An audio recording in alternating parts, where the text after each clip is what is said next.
Hello, ladies and gentlemen. Welcome back to Full of Sound Reviews. My name is Ethan, and today's album that we are going to be reviewing is The Great Divide by Noah Kahan.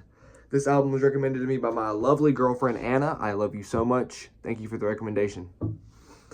Noah Kahan is a folk pop singer/songwriter from Vermont, and this is his fourth studio album. He makes folk pop.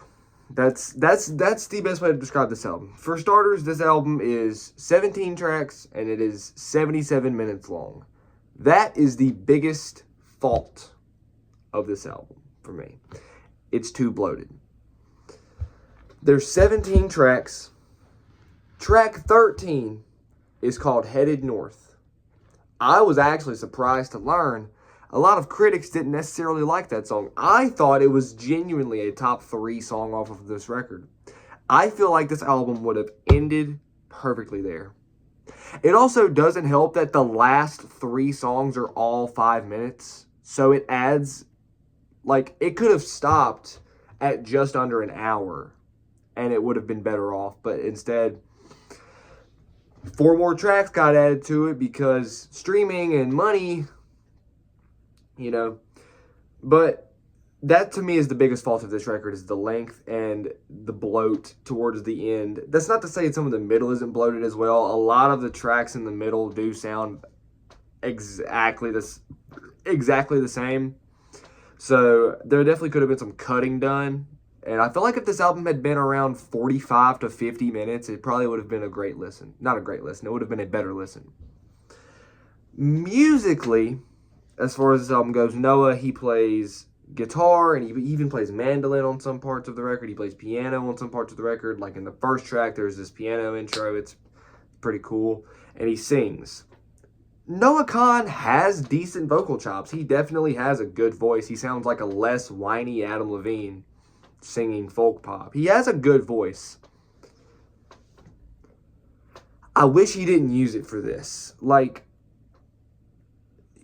Throughout the record, you can hear this eclectic bag of influences. You can hear that this record wants to be Americana and heartland rock, akin to Bruce Springsteen. This record wants to have the lo-fi and rugged edge of acts like Phoebe Bridgers or Bon Iver or Phil Elverum, This record wants to take on the folk pop of certain artists like Adrian Lanker or Big Thief, It wants to do that, but it just doesn't commit to any of those bits. It'll take them, if these bits of influence were attached to a rope, he'd pull it halfway and then tie it off. He doesn't ever bring one in fully, and what you're left with is this borderline stomp-and-holler arena folk record. That's the best way to describe this record, is arena folk. The production isn't even bad on this record. The production is good, but it's such clean production.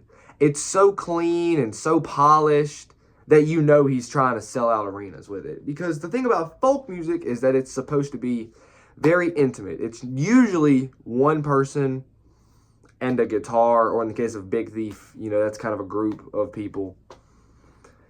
But still, folk usually is very intimate, and it typically has these lo-fi, rugged, unpolished, raw recordings because it's just one person and an acoustic guitar typically, and usually you don't have the money to fund the production of these records. Now, granted, he uses that money for the production of this record, but it just doesn't give off the appeal of a folk record. It's a pop record is what it is, and it feels fake to an extent. It's very fake folk, And you're left with this half-baked casserole of stomp-and-holler and pop vocal melodies, and it just doesn't work, Noah Kahan has the capabilities to be a good artist. There are certain songs on this album I like Headed North. If he stuck to that, country folk, Townes Van Zandt thing, I would have enjoyed this album a lot more than I did. He has guitar chops. He can play guitar pretty well, but he just uses those guitar talents to play the same 4 chords you've heard since you were a beginner guitar player and never spice it up. And the vocals always have this echo on them akin to Mumford & Sons or a band like that, and you know it's there to stimulate the sound of it being selling out arenas and like crowd cheering, and it just has this echo on it, and it just feels like a very performative folk record. It's very fake. There's nothing folky about this. There is nothing homegrown. There is nothing intimate about this record apart from some of the lyrics. And some of the lyrics are not good. Like, in the song, there's a song on this album where Noah Kahan just says the word douche. Grown man, 30 years old, I don't think he's 30, grown man saying the word douche unironically in 2026 rubs me the wrong way. I'm sorry, man, it rubbed me the wrong way. But, like, he has all the talents necessary to either make good, true, independent folk music or to make popular pop, you know? But him trying to combine the clean production and the openness and the vagueness of pop with the intimacies and personalized trauma of folk music, it doesn't bode very well for him in this record, I feel like.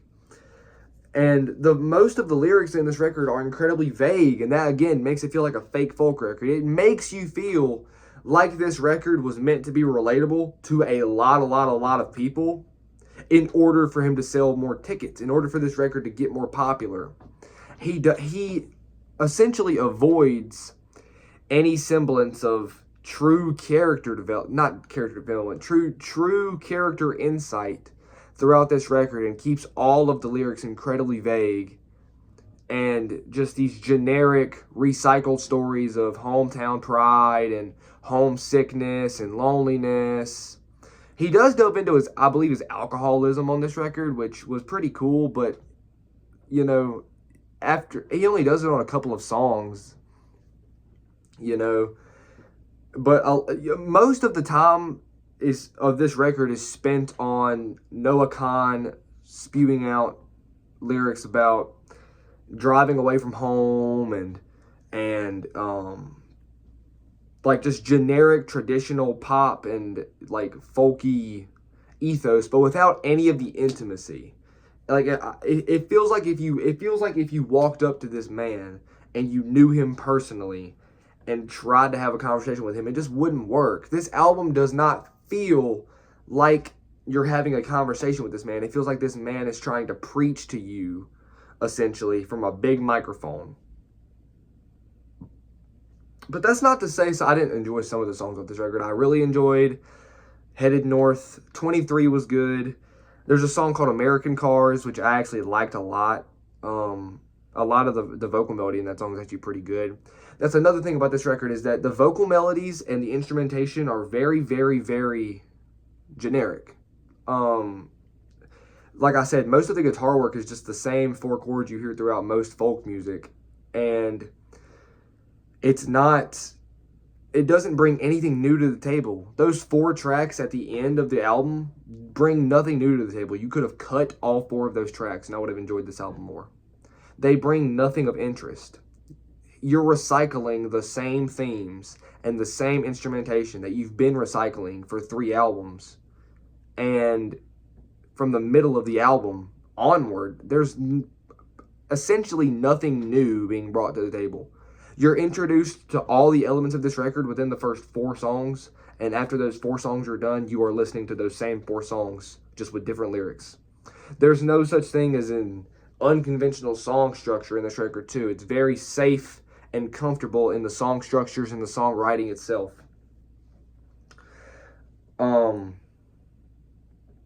So overall, this record to me just feels very, I don't want to say it feels forced. It feels performative. It's a performative folk record, It's this grown man singing about his hometown and how he misses, how he misses his hometown and stuff. You don't miss anything. You're on tour making millions of dollars. That's actually not true. I'm sure he does miss his hometown. But you just don't feel any sense of emotional attachment to him through this record. You don't, at least I don't feel any sense of personal attachment. Just because an album is relatable doesn't make it good. Just because you can relate to what he's saying, he's writing these words because he knows a lot of people will relate. And the more people relate, the more people buy it, the more people listen to it, the more money you make. It's just this album feels like he's trying to make money. It's what it feels like. Because the lyrics are vague and dude, all of the vocals on this record sound the same to me. I'm going to be honest. Like, yes, he has vocal chops, but he doesn't. The melodies on this album are essentially interchangeable. Like, genuinely, I feel like you could take the melodies of probably 13 of the songs on this record and switch them around, and I would know no different. Same thing with the guitar work. Also, the drums are the most it's like just a kick drum. The entire time, just like, yeah, it comes in and out at different parts, but it's literally Lumineer's drums. It's just stomp-and-holler drums, and personally, frankly, stomp-and-holler music sucks. Nobody wants to listen to Mumford & Sons in 2026. What are we doing? So, to me, this album just feels like it was made to appeal to a ton of people, to sell out an arena. And I feel like, I'm not saying the lyrics aren't bad. They're not bad. And they do apply to certain themes that a lot of people do relate to. It is certainly a relatable album, but it doesn't bring anything new to the table of folk pop. It doesn't offer anything new. If you listen to Hozier or you listen to any other folk pop artist of this time, you're going to hear similarities because Noah doesn't know. It appears that he doesn't know how to be himself. Like, yeah, he sounds like himself, but he's just recycling this old bag of stomp and holler tricks and this bag of old Heartland rock tricks. And he's just playing the same chords on his guitar and singing about the same stuff for 17 tracks, an hour and 17 minutes. It becomes a lot, and it becomes very boring very quickly. With that being said, I do think Headed North was a good song. American Cars is a good song. But there's one song on this album that I genuinely do not like and I do not think should have been written. It is a song called Paid Time Off. It is the 5th song on the record. This song is a ripoff of Fast Car. Genuinely, 100% is. Everybody knows Fast Car by Tracy Chapman, one of the most iconic folk pop songs of all time. Very iconic song. You got a fast car, I got a ticket to anywhere. Very, very famous. Listen to those lyrics. You got a fast car, I got a ticket to anywhere. You got something that can get us out of here. It's not that exactly, but that's pretty much the vibe. It's about this girl and her partner, and they're trying to leave home, and they get into a fight. Dude, Paid Time Off, Noah Kahan sits there, and he's singing, you have a car, and you know where to drive it. Get me out of this place. And it sounds just like Fast Car. It really does, and that actually really, really upset me the first time I heard it, because it really irked me how he felt like he could pay homage to Fast Car, but he just waters it down and dilutes it into this poppy arena bullcrap. Fast Car is an extremely intimate song about a very personal situation, and Noah Kahan thinks he can sit there and take it and make it this big, coagulated, homogenized ball of stadium music and pop music and just throw it in the bin. It's not a good song at all. It shouldn't have been made. I don't think there are any songs on this album that are necessarily bad by any means apart from that one, but they're all just extremely unoriginal, and they really serve no purpose in the ethos of folk. This album doesn't influence folk in any way or pop. It's just a bunch of recycled ideas, recycled themes. But I have nothing against Noah Kahan. He seems like a great guy.